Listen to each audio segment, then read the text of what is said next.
spectacular, as well. over the top. I mean, that was a full force shot to the temple. I mean, he's right now. So they wipe off his gloves, but you look at him like he's really feeling it right now. I mean, he probably has no idea. When I'm going to take your soul, and you're either going to give up or you're going to get knocked out. And unless you have that instinct, you just will never be a good fighter. Likely that one big shot's going to land if the guy's not throwing other shots. So I thought with less artillery in the air, less bombs in the air, that the guy would have a chance to get to later rounds. Joe Rogan responded to Jake Paul's knockout defeat with a mix of laughter and blunt honesty alongside Anthony Joshua, describing the matchup as one-sided from the very beginning.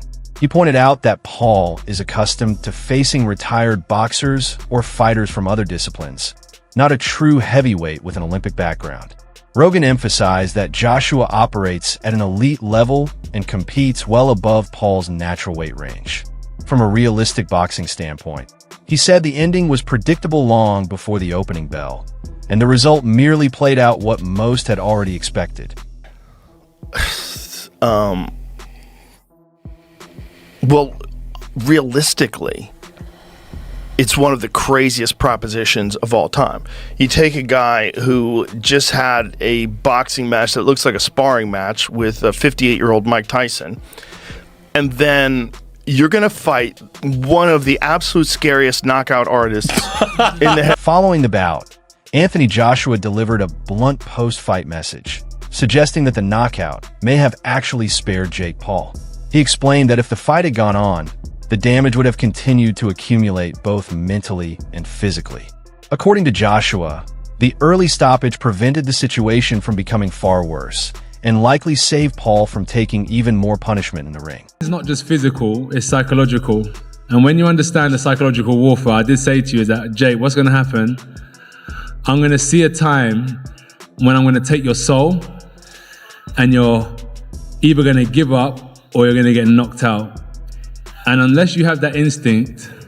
Linking Anthony Joshua to a so-called circus bout against Jake Paul instantly split opinion throughout the boxing world. Many viewed the matchup as entertainment rather than a legitimate sporting contest, pointing to the massive gaps in size, experience, and pedigree. Joshua is a two-time heavyweight world champion and an Olympic gold medalist, while Paul is still developing as a boxer.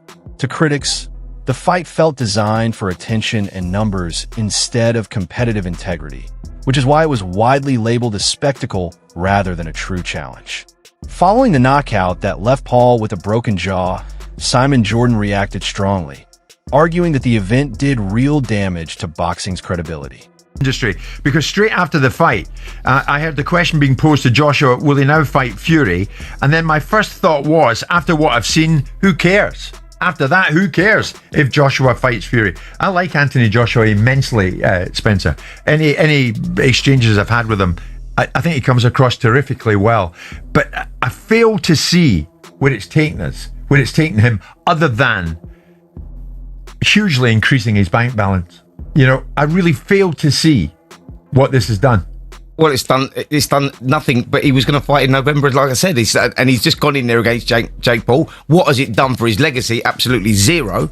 But it was, he's earned a lot of money doing that. And he's going to go again, and he's going to fight possibly February, March, and then there's that Tyson Fury fight that's looming that could happen in September, whether Tyson Fury decides to come out of retirement or not come out of retirement. For Anthony Joshua, he's earned a hell of a lot of money. This is prize fighting, and that's what it's all about. And that's what he's done. And he argued that matchups like this blur the boundary between legitimate sport and pure spectacle, pulling focus away from real competition.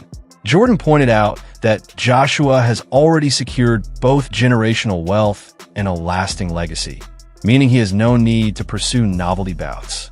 Even if a fight with Tyson Fury never materializes, Jordan suggested that Joshua's financial security makes the idea of stepping away from the sport entirely far from unrealistic. Earning more than Joshua. That apart, Spencer, 6 rounds to get Paul out of there. Reputationally, how does it leave AJ?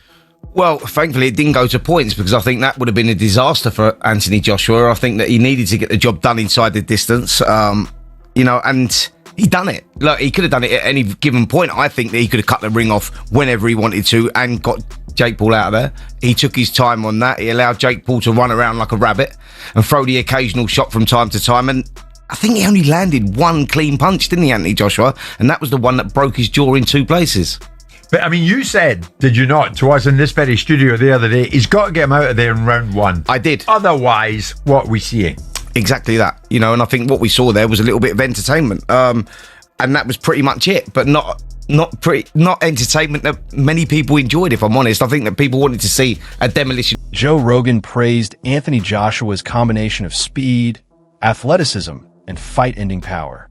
He noted that Joshua moves with the fluidity of a much lighter fighter while carrying the kind of one-punch knockout force that can change a bout in an instant.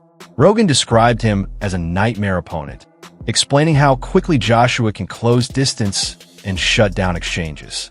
In his view, those qualities make it unrealistic for crossover fighters to compete with Joshua at a serious, elite level, reinforcing just how complete a boxer he is. This is a giant Olympic gold medalist heavyweight. I mean, Anthony Joshua is fucking Here's the terrifying. thing that nightmares are made of. And he's got that one-punch nuclear power. One punch. Adam Booth offered a blunt and detailed assessment of the fight, noting that Jake Paul did manage to make Anthony Joshua miss at times, a detail he considered meaningful. Booth pointed out that Jake's movement and positioning showed clear improvement, forcing Joshua to reset rather than attack without resistance. While he made it clear this didn't mean Paul was winning, Booth emphasized that creating hesitation in an elite heavyweight is significant and reflects real progress. Booth went on to explain that causing a fighter like Joshua to miss isn't accidental. It requires preparation, timing, and confidence. He credited Paul's footwork and ability to stay composed under pressure, but also stressed that these flashes didn't alter the bigger picture. Anthony Joshua and Jake Paul shared a ring. Your takeaways from the 6 rounds that we saw, presuming you watched? I was impressed with Jake Paul. I thought that, following on from what we're saying, right? A few years ago, he was on Disney as a kid, acting up, and has decided to become a professional fighter. That takes balls, but he's obviously striving to be as good as he can be. You can see that in the way that he moves, the way that he is developed in how he's punching and performing. But to make a 2-time world heavyweight champion that's still live, you know, AJ's still got something about him, to make him miss in such an accomplished manner. All right, so at times he was jumping out and running around, but there were times when he was well in range and still making AJ unable to land a clean, solid shot. He deserves a lot of respect for that. And then the shot that actually finished the fight, that broke his jaw quite badly, didn't put him out. That shot he threw with serious intention has put a lot of professional heavyweights to sleep. He didn't go to sleep. He actually finished on his knees, didn't he? Laughing and spitting blood out of his mouth. So, like they say, like, it's a special type of crazy and a special type of brave to do it. But I actually, hats off to him, because he showed that he's developing some accomplished little skills in there to look after himself. The size difference is always going to fatigue him. I know everyone will come with the idea that, AJ should just go in there 1 round and smash him to bits, and that should be it. It was a big ring, right? Perhaps he could have cut the ring off a bit better, but would I be right in saying that regardless of skill level, if you forget about that with the 2 for a second, if someone is on the back foot on their bike and kind of doing what Jake was doing, it's difficult no matter who you are, no matter the kind of separation in skill level. It's a big ring, and you've either got to run at him and look like a novice yourself, or just take your time. In the aftermath, focus briefly shifted to Logan Paul after reports surfaced of him confronting Anthony Joshua and speaking about avenging his brother. Logan even hinted at interest in facing Joshua himself, but analysts quickly shut down the idea. Many argued that such a matchup would be even more unbalanced than Jake's fight. Unlike Jake, who trains full-time with professional boxing coaches, Logan lacks the same level of commitment and technical development. Discussion around the possibility only reinforced the criticism, with observers saying a Logan Paul versus Anthony Joshua bout would move beyond spectacle and into outright absurdity. While Jake, despite the loss, showed he has a basic place within professional boxing, Logan is widely viewed as far less refined and serious. The general consensus is that a fight like that would offer no competitive value and would only deepen concerns about the direction the sport is heading. Would be more of a mismatch than Jake Paul. You know what I mean? Because at least Jake Paul has taken boxing or has trained with real boxing trainers in real boxes. Whereas Logan Paul, you know, he did that exhibition with Floyd, and Floyd's a little guy. Not saying a little guy can't thump, because Floyd really gave him some two pieces with no sides, right? But at the same time, you take his friend, Floyd's friend, Anthony Joshua, and get hit by him and see what happens. The same thing. Probably worse, because I think Logan, you know, he's a little taller than Jake.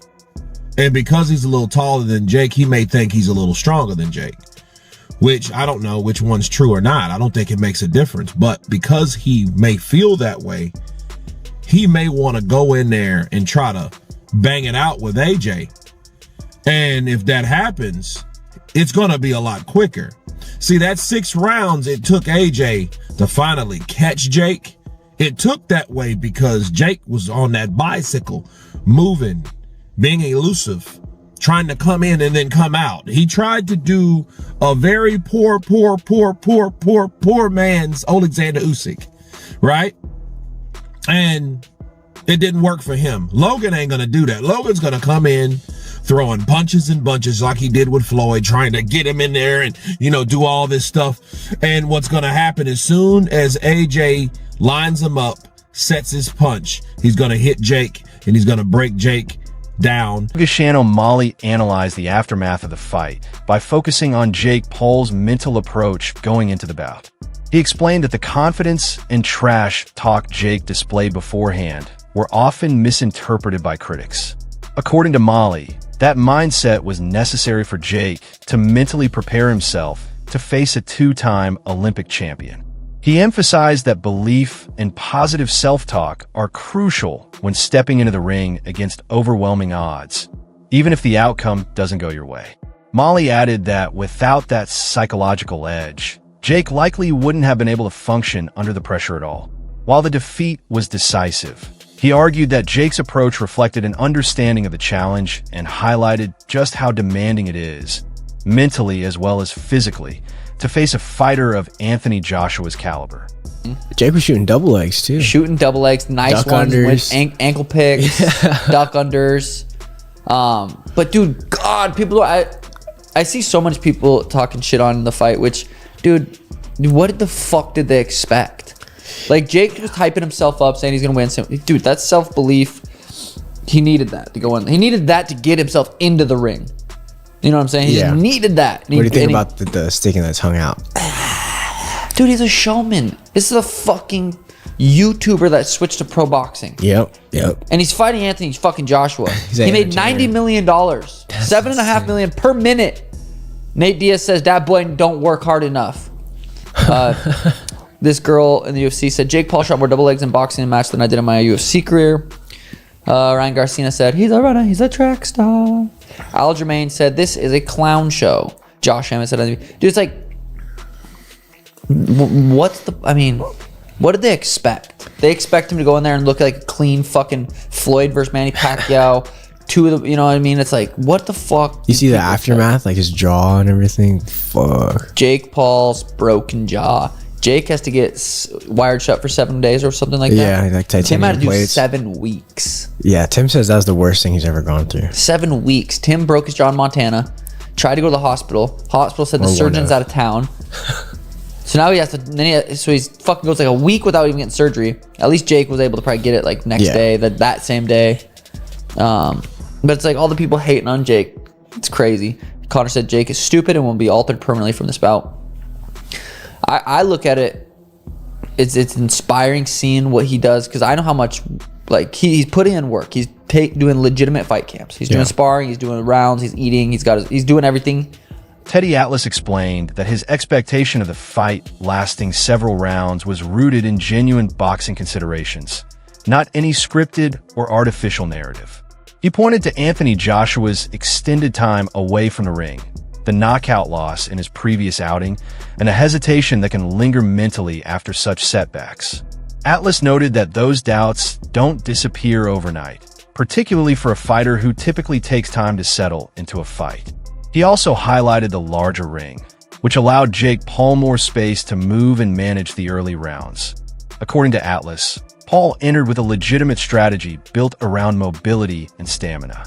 However, once Joshua began increasing the pressure, the fight entered unfamiliar territory for Jake, both mentally and physically. Atlas explained that the combination of Joshua's relentless pressure, Paul's muscular frame leading to quicker fatigue, and the intensity of elite-level competition eventually drained him. He emphasized that the bout was entirely real and that the outcome was determined by fundamental boxing realities, not theatrics. Rounds. I wasn't sure if there was going to be a silent agreement. I wasn't sure there was going to be a sparring match agreement that will spar for a while. I wasn't sure. I was honest about it. That's why he said it's going to go rounds. I wasn't sure if there was an understanding that, we'll play a little bit and then we'll get a little more and, whatever. So that was part of it. But there was real parts. Say that's the fixed part. That's the WWE part. That's where the people, and I'm with you. I get it if you want to think that. Here's why I picked rounds, and this is what I think I saw, and I know that in my mind I saw, was the fact is that a lot of people didn't think about 15 months off. And there was going to be some rust. There was going to be some hesitation. There was going to be some time. He got knocked out by Dubois freaking 15 months ago. There were going to be ghosts in the attic. I don't care who you're fighting. You get in the ring again. It's going to take a minute to exercise those ghosts. The rust. You want to call it rust, whatever. It's going to take 5-6 rounds to get rid of the rust. But it's going to, the doubt, the self-doubt, the being in the ring for the first time with nothing in between after being knocked out. That was going to be a play. And then the size of the ring, 22 by 20. It's usually 20 to 20 is pretty usually around average. And it's 22 by 20. More room to elude, more room to move around, right? I thought maybe go in there with traction. Chris Algieri and Paulie Malignaggi delivered a blunt breakdown of the fight, focusing on just how harshly it ended for Jake Paul. They highlighted the serious damage he suffered, including a jaw broken in 2 places and lost teeth, yet noted that he still struggled to earn respect from boxing fans. According to Algieri, the audience wasn't truly entertained because Jake never fully engaged. He argued that an aggressive approach, even at the risk of an earlier knockout, might have earned more respect. He compared it to classic fights like Inannu, where fighters win admiration by genuinely attempting to compete. Malignaggi added that Jake's hit-and-run style was unsustainable. Ngannou type fight. Yeah, Ngannou, he's got balls. Ngannou's got balls, man. He went out there and he tried to fight, tried to win.